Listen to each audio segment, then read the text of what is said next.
Hey, what's going on, guys? Today we're going to walk through a Halls of Infusion 11 that my group did this week. It's first week of the season. We have Tyrannical, Storming, Raging as the affixes. I want to talk about the run in general, what went right, what went wrong, and just like my general thought process throughout the key.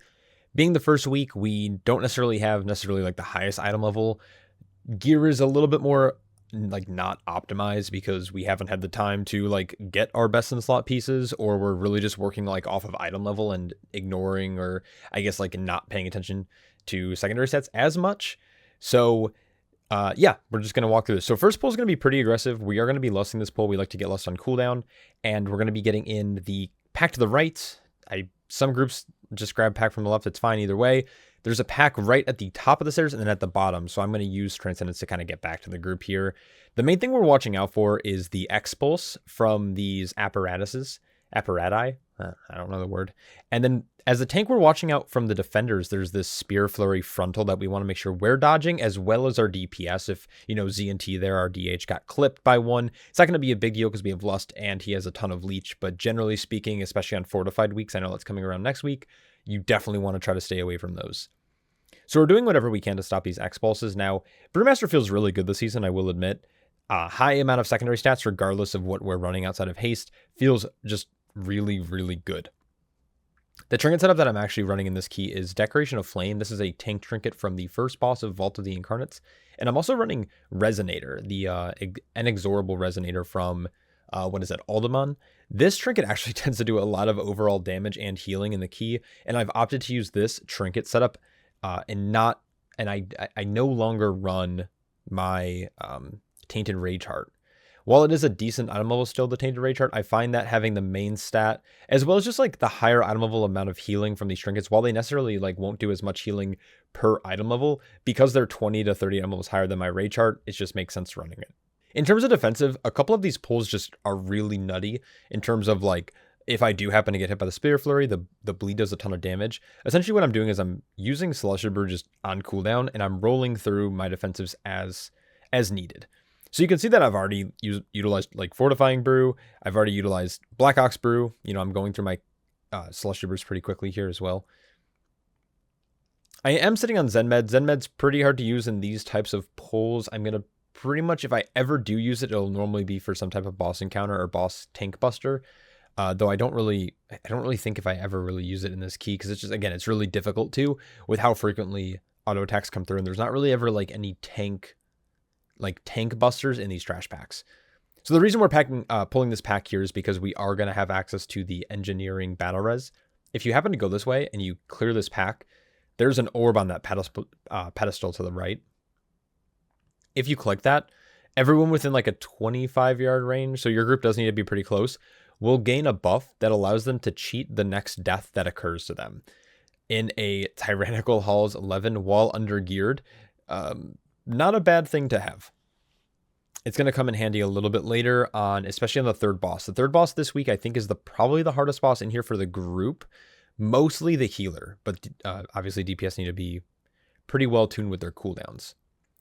Again, this next pull, it's kind of awkward. Like right when you pull, all of the mobs start casting the thing is the most scary. I think both orbs, apparatuses, start casting X-Pulse. There's a demoralizing shout going off, and then the Geomancers start leaping around. So this pull's a little sketchy with threat.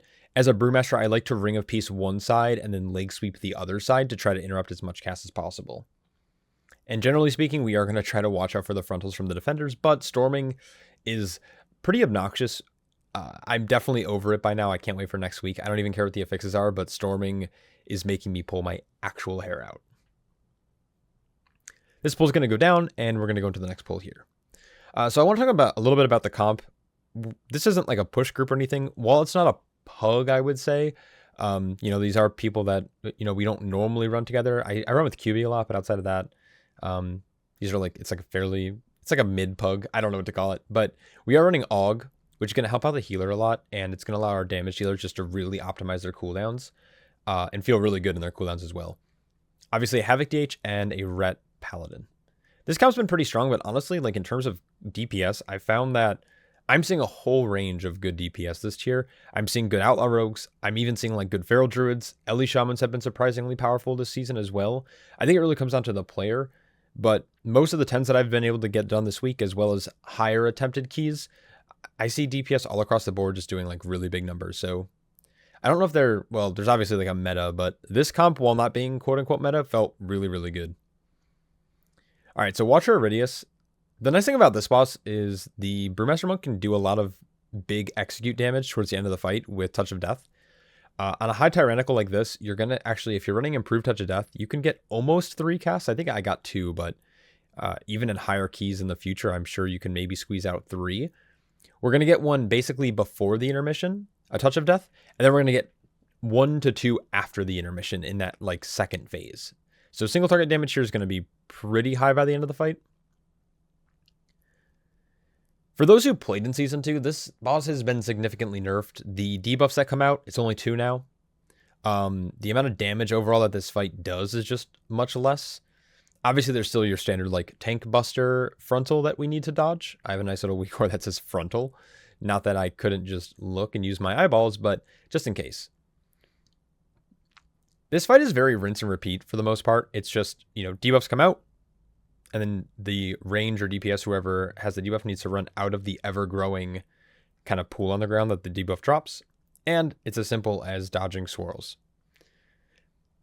There's a few fights in here that are pretty healing intensive. This damage is a little bit more bursty, and I think Holy Priest does a really good job at countering that. They have really like steady healing in some of these keys.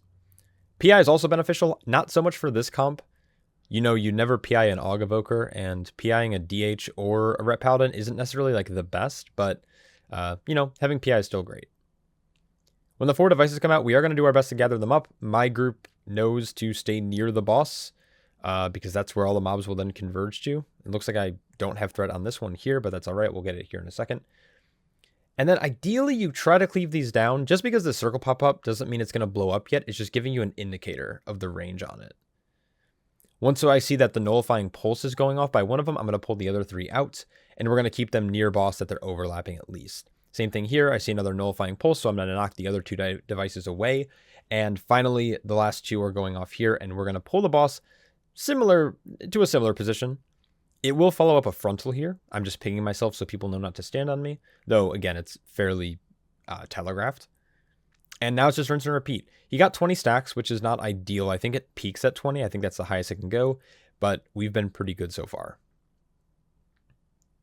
That stack increase is really just damage done, and as well as affects the size of the pool from the debuffs as power overload.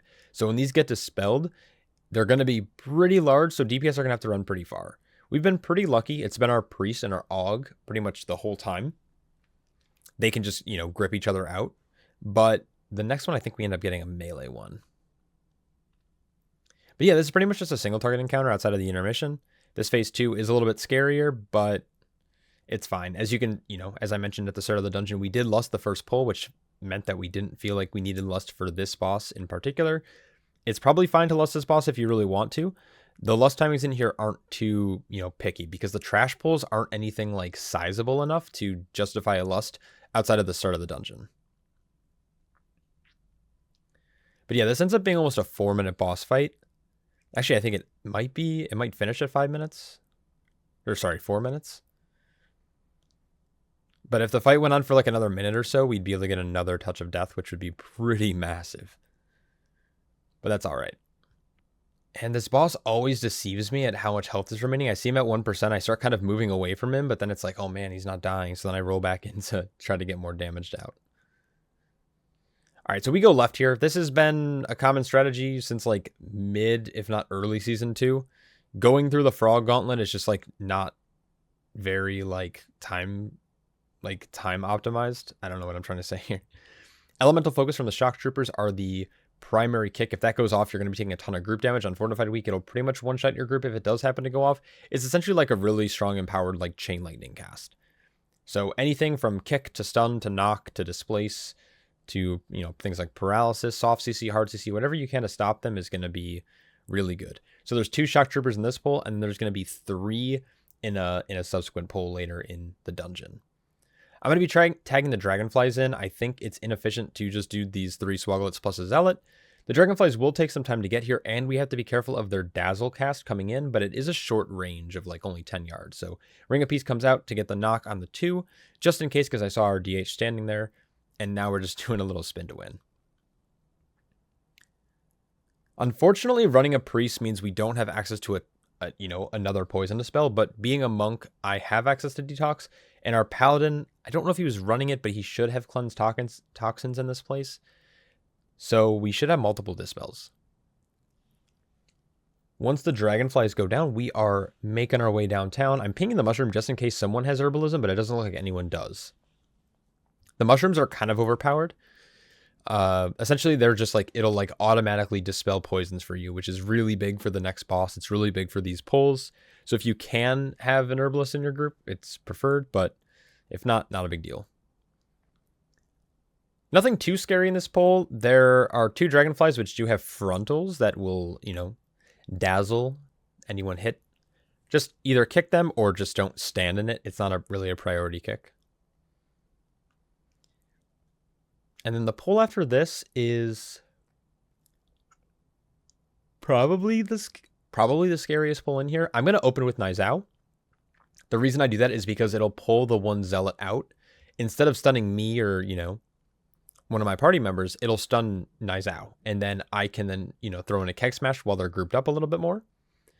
And kind of get the jump on them instead of them getting a jump on me. Because if a tank gets stunned there, you're dead. Like, you're pretty much going to die. Our DH is just unloading into these guys. And then we're going to go into the next pull. This is a really easy one. If you get the stop on the elemental focus, the pull pretty much falls over after that point. I think it's like a 25-second cooldown in between casts. So you only really need 1 melee kick per.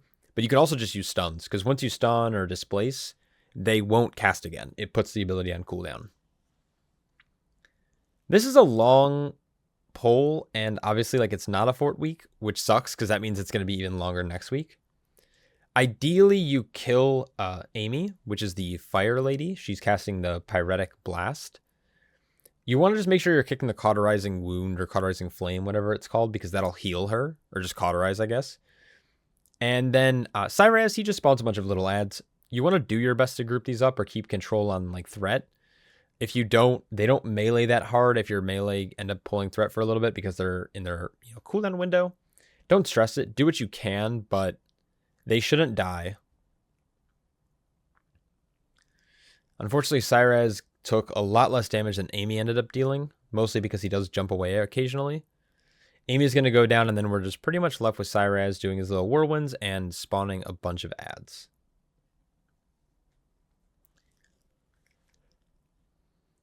All right, we're going to skip ahead a bit here. That guy's pretty, self-explanatory. We're moving on to the Gulping Goliath. Pretty good fight. It's a little healing intensive, but it's more or less in burst windows. Pretty much on every overpowering croak, our group is going to want to stack up and move clockwise or counterclockwise. I'm going to ping myself to make sure everyone knows to stack on me, and we're going to move to the left. And what this is going to do is it's going to keep the little swoglets that are spawning nice and stacked, which will make getting them gulped by the Goliath much easier, and it allows our range to position on the other side of the boss to bait the mobs through. And that's going to be important because of the gulp cast, as well as keeping the mobs underneath the boss for big damn. We do end up lusting this fight. We do want to put lust pretty much on cooldown. Now, obviously, we held it for a little bit after Irideus, but the Gulping Goliath makes sense. It's a long fight. It's single target tyrannical, so we just need things to die. Once again, we're just, stacking, moving to the left. Now all the mobs are coming underneath the boss. We can do things like leg sweep. I'm going to put down, I think, a Ring of Peace here in a second. There's the Ring of Peace. That'll keep the mobs away, and everything will get gulped up here nice and easily. I'm always going to try to prioritize Dispel on our healer, only because healer, especially Priest, is going to be a little bit squishier. I don't know how much leech she was running exactly, but I'm sure with like new gear and stuff, it's probably not a whole lot. And yeah, it's essentially after this, it's rinse and repeat. So it's moving clockwise here, getting all the mobs stacked up. If you have burst damage, like Exploding Keg and Decoration of Flame, these mobs will take a ton of damage. We're just kind of chewing through them really quick. I see our priest is at like 3 stacks, so I dispel him, but then he gets a stack immediately. And I'm going to stand in that circle because if the boss doesn't hit a mob or a player, he becomes enraged, which will probably one-shot your group on overpowering Croak. And that's pretty much the fight. I mean, there's not much to it. It's the same little song and dance. Stack up, rotate around, keep the mobs stacked if possible underneath the boss. Again, I'm putting down a ring of peace for my group to stand in, which should eat all of the frogs. So as long as your healer has enough mana to get through this fight, which obviously if you look at our healer's mana, even doing 200k HPS almost, super fine. Staying stacked as a group is kind of key here. When people get really spread out, the adds become all over the place. The healer has a harder time hitting, players in the group. So stay stacked as best you can. Try to keep the adds underneath the boss, and you should be good to go. All right, now coming out of the Goliath, we are heading down this ramp. Now this, to me, is probably the most difficult part of the dungeon. These mobs hit really, really hard. This Proto-Drake's frontal breath can do a lot of damage, and it's obviously dangerous to the group, especially if the tank is trying to do the outrange strat. During the breath, the dragon's planted, so theoretically you could just outrange the cast. It's like 15 yards or so, but if you do that, it will turn and follow the tank. So if you try to kite too far and your DPS aren't paying attention, they will get clapped. So generally speaking, that it's not Tyrannical week. I was trying to mostly tank the frontal breaths, just using things like Celestial Brew. But probably on fortified weeks, I'd imagine you might, especially hierarchies, you're probably going to want to make sure you're outranging that. But this area, we're going to do one pull at a time. In lower keys this week, probably anything below a 10, I was doubling up some of these pulls. But I didn't want to overload our healer, especially with approaching the next boss. So frontal breath comes out. We're just, again, using Celestial Brew. Now this dot that's on me can be removed with Tiger's Lust. Coming into this pull, our priest said, hey, I don't have Mass Spell for this one, so I ended up using it on him to remove that dot, because I knew that I was still going to be taking a lot of damage anyways from the Proto-Drake, so might as well leave the dot on myself and just heal through it with Celestial Brew. As you can see, I'm doing about 200k healing to myself.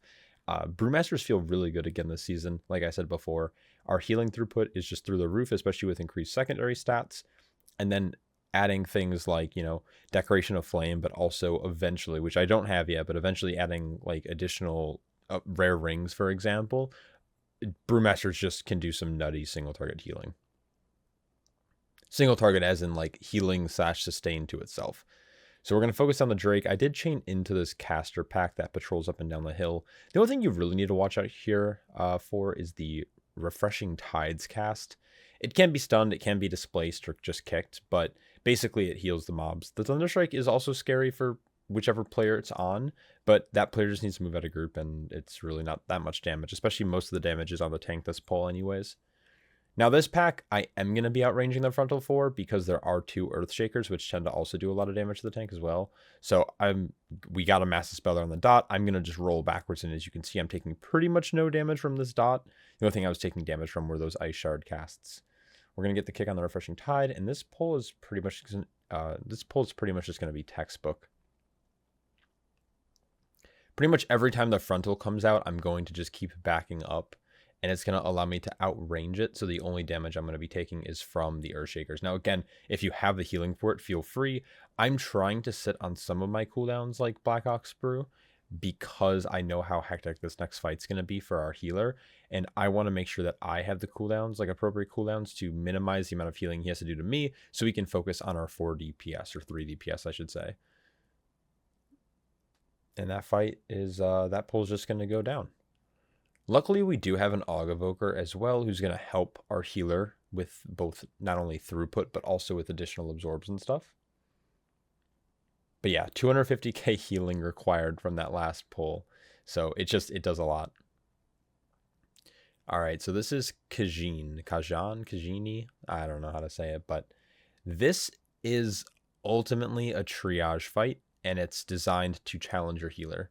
You're going to notice that throughout this entire pull, I think he ends up finishing above 300k HPS. It's obviously really stressful. All it is hide behind the hailstorm. Luckily, they did add these circles around each of like the I don't know what to call them, like little pillars, little ice rocks. so you can see when they're going to burst or the range that they're going to burst at. With that in mind, I want to make sure I'm positioning her near like a little ice boulder that isn't going to blow up on top of the group during that phase. So I'm going to pull her here, for example, in between the two. Now, our priest did get clipped there by the frontal, so this is going to be pretty scary. Now, while he is in ghost form, he can still heal us, so we're going to be fine. But once that expires, we're going to need to get the res immediately. And what I'm doing here is I'm calling out for, hey, use a health pot, or, you know, an external, not an external, but like a DR if you get low. So our evoker used a late obsidian scales. Now, luckily, we still have the cheat deaths that we picked up earlier. And this is perfect for this to come into play. So I believe I still have mine on, and I believe our DPS do as well, but I should have checked logs. I can't remember if we lost all of ours here or if it was just our healer and our Aug Evoker. So I know it's a pretty hectic point right now in the fight, so I'm doing what I can to help mitigate. I'm trying to get a big enough Celestial Brew so I don't have to really worry about it. The tank takes damage from this Frost Shock. It's an instant cast ability, so it's kind of hard to predict when it's coming. You can generally assume once you get into the fight, it's going to happen right after this Glacial Surge, almost immediately. If you're playing a Prot Warrior, you can Spell Reflect right after this Glacial Surge, and you can typically snag a nice little Reflect there. I'm still sitting on Black Ox Brew and Fortifying Brew. I don't remember if I used them this fight. And this is where Storming gets really dangerous. So our Evoker gets really low here. And it's just rinse and repeat. So at this point, we're really just watching out for our healer. Our healer needs to be able to stay alive through this. So you'll see me consistently casting Tiger Lust on him whenever I can. And that's to make sure that his movement from point A to point B is as short as possible, or as fast as possible, I should say, so he can plant again. Holy Priests can heal while on the move, but it's for very short periods of time for their Holy Words. Holy Word, Sanctify, and Serenity. I know I couldn't think of that word earlier, but I got it now. So using Tiger's Lust and those types of abilities will make his life a lot easier. I believe we don't have Darkness quite yet. It's not coming up for another minute. And we don't have Zephyr. But we should be pretty good. Actually, I say that and it looks like we're actually pretty low on a lot of our damage reduction. So right now we're really just praying that he has just big throughput. And yeah, this fight, I can't say it enough. It's more or less just rinse and repeat. These micro movements that he's doing will really make or break to see if we live or not. Holy Priest or just any healer in general being able to plant on this fight is going to make it a lot easier. But yeah, if you can see here, I believe our Paladin is also off-healing himself. If you can see, his mana bar is actually empty. And he's doing about 60k healing, and so is our Demon Hunter. So this took a ridiculous amount of healing on an 11. Nice. Okay. So yeah, very tough fight. I'm actually pretty thankful. I knew that going to that fight was going to be extremely rough, and I'm glad our priest was able to get through that. It's very good. I've seen a lot of groups try to like double and triple pulls on this hallway. There's no reason to, especially when you look at our timer and we're like, okay, we have over 10 minutes right now to get through this gauntlet and do the last boss. As long as we don't wipe, we're going to be good. There's no reason to overcommit to any type of pulling here. The most common thing I see is people also try to pull the dragon. The dragon's really scary on this gauntlet because of the floor denial space that the Earthshaker is going to put onto your group with this cast here, which will stun. And the frontal breath from the dragon will kill people if it's not the tank. And also the tank it's very dangerous for. You can already see here that I'm doing a 160k single target without the dragon. Single target, like healing, I should say. And I don't want to risk it. So I'm keeping the Earthshaker off a little bit. Now, a little strat for tanks here. If you put yourself right up against this pillar, you can't get knocked by the waves. They can go like right through you, as you can see there. So putting the mob here allows your DPS to dance around the dragon to dodge. They can face where the waves are coming from, and you can just rest easy knowing you don't have to keep strafing left and right, nor hit your DPS with a frontal. Now, again, you do have to take the oceanic breath, so as you want to make sure you have like DRs and stuff up for it, but as long as you do that, you should be good. So right there, I did send down a Transcendence, so I did get knocked from storming, so you probably saw me kind of port back really quick. I've learned my lesson in other keys where I get knocked up and then knocked away, and then the frontal breath kills our group. So whenever I do stand here on Storming Week, I make sure to put down a Transcendence whenever I'm comfortable and I can spare that global. This pull here, I'm going to pop a Shocking Disclosure. It's just a big enough pull to justify it, and also we have Ravagers coming in, so this allows me to have a little bit more peace of mind in terms of threat. I do have some Zug classes, as the kids say, with a Demon Hunter and a Ret Paladin. And looks like we're cleaning up these Ragers, so we're going to go ahead and pull the mini-boss, which has a ridiculous amount of health for a non-fortified week and does a ridiculous amount of damage. So what I like to do personally is I like to pull back onto this other side of the pillar. This allows for players to utilize this kind of like, I don't know, this middle little light source thing to avoid the waves and have enough room to react to each of the waves that are coming at us. So I like to pull back a little bit. I know some tanks you just stand right there, but I find it to be a little bit more obnoxious and you have less room to work with. So if people really wanted to just run backwards, they have a little bit easier time doing that here. That Inundate cast is the thing that really does a lot of damage. I think that's how, maybe, yeah. Inundate. Something like that. Aqueous Barrier just kick, but the group damage is really what we have to be careful of. This is more or less of a healer check. There's not a lot of tank damage here unless you're somehow pulling Ragers and stuff that are left over into her. But basically the idea is that the healer or your group needs to top themselves up between each cast, which is pretty easy to do. You have a fair bit of time to do so. The problem in hierarchies is that you eventually get to the point where, especially on 4 weeks, that these start to, pretty much one-shot your group. As you can see here, a lot of us are going down to like 20% health. So healer said he's going to try to get some mana after this Rager dies, so he's going to start running ahead while there's not a lot of group damage, and I'm going to allow him to drink because this next fight will take a little bit of mana from him to top people up between each cast of Tempest. So once we're here now, we're going to opt to Lust Phase 2. And the reason why is because, well, the Tank Buster in Phase 2, as well as the group damage in general, is just scarier. We want to be in that phase as little as possible. We don't feel like we need it for Phase 1, though we do, like, just because we have cooldowns up, but we'll save it. General strategy here is if your group stacks, you can typically bait these globules to spawn a little bit better, but we unfortunately had people on every side of boss, and then our DH got clipped by an orb that he didn't see.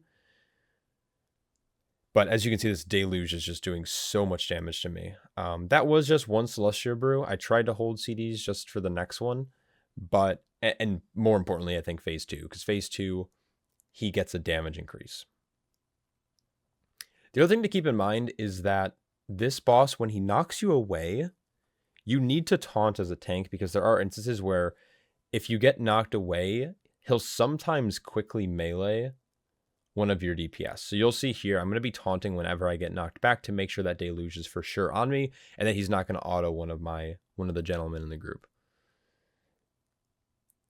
So on that one there, I did have Nizao up. It's not the craziest DR, but that paired with Celestial Brew got me through it. And now the next couple is when I'm probably going to need to use like Celestial Brew plus Decoration of Flame, and then Celestial Brew plus, Black Ox Brew. There's going to be a few different options I'm going to have here. Going to navigate through. Our Paladin's just going to bubble and sprint. And I'm going to kind of weave my way through here, hoping this one's done. And then the idea here is to stop the casts without having to worry about the Inundates getting casted. So I'm going to CC the Infuser on the right-hand side with Paralysis. And then the far side, we're going to get a Sleepwalk on, and I'm going to get a Ring of Peace. So now we're only dealing with 2, but unfortunately we have them a little spread. So this one's going to almost go off. This one's going to come close. We get the knock. Now, ideally, you group them up so it's easier to keep them CC'd, but with our comp and the way that we ended up doing the CC, like with a Hodge into like a knockback, the mobs just ended up being super spread. We have one that's far. This one gets another Sleepwalk on it, but this one goes off. But as you can see, that does 90% of our health. So having 2 of those go off next to each other would be a group wipe. So you're better off, if you need to, just CC them to prevent them from continuing to channel and giving the boss, increased damage. And just do it one at a time if you need to. Obviously, in Pugs, sometimes people get a little bit hungry for big dams, so they'll start just like hitting everything. But if you can help it, make sure your group knows to just CC. Things like Polymorph, Imprison, Paralysis, all of those types of abilities, Sleepwalk, can prevent the mob from channeling, but keeping it dormant. So here we're going to have our first tank combo. I'm going to be using just a Celestia Brew plus my Resonator Trinket proc, so I should be pretty healthy for the most part. And then on the next one, I'm going to try, I believe I use Black Ox Brew. Now it's every other globule spawn. So this one, he's just going to do Tempest Fury, and then the globules are going to go away, and then they're going to spawn again, and then that's when the next tank buster is. So right now, I'm just doing my best to build up the biggest Celestia Brew I possibly can, and I see that our healer went down, so I need to make sure that I'm going to be able to keep myself sustained until we can get that battle res off. Here we go. I'm gonna taunt. I'm gonna get knocked back. Cast Celestia Brew. This is gonna be really big. I Black Ox Brew, Celestia Brew again, and I should be healthy. It bought enough time for our healer to get up and get me stabilized, and I should have a Celestia Brew plus either Fortifying Brew or Zen Meditation for the next one, whichever one I decide to use. But I think we're gonna kill beforehand. And we had about 3 minutes remaining on this key and only 3 deaths. Now, of course, the biggest, reason you'll fail a key is because of group wipes. As long as you don't have a group wipe in some of these keys, it seems to be fairly easy to time. So unfortunately that procced to a 12 Naku defensive, which I doubt I'll be doing this week, but that's pretty much the key. I know I didn't talk about much about my defensive usage. It's one of those things where with it being so early in the season, I still haven't necessarily figured out exactly when I want to be using my cooldowns. I'm not really planning for it. What I am running is I'm running light brewing. And the reason I'm doing that is just so I can get more Celestia Brews frequently. And I'm just rotating through my cooldowns as I see fit. So things like Black Ox Brew gets reset every time you Keg Smash or gets cooldown reduction.